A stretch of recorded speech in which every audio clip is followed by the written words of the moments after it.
tarwadi dak do cidak ku joroya.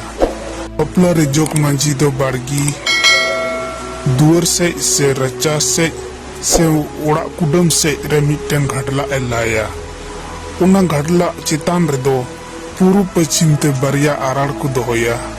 Jawai koda ren apat do purup se samang kate onakin arar ria lebe doa.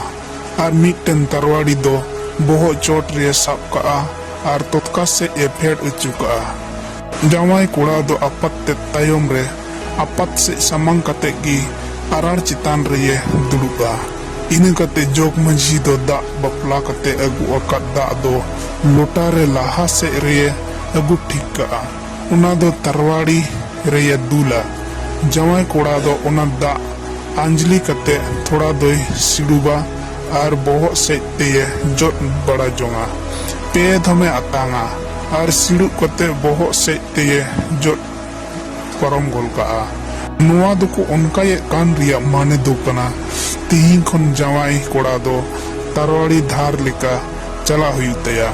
Tihin khon do jawai koda do ekalte eser uterina. Hante nate benget balai do cabayan taya. Lekin airan bahua ar akina gharoj se gie bengeta. Mita me nuwa tarwadi dhar citante talam do tina muskila unka gi talam huyu taya. Adom hor do nonka hoku mena bang ma da do jion ria cinha kana ar tarwadi do rukhia se bancha ria cinha kana.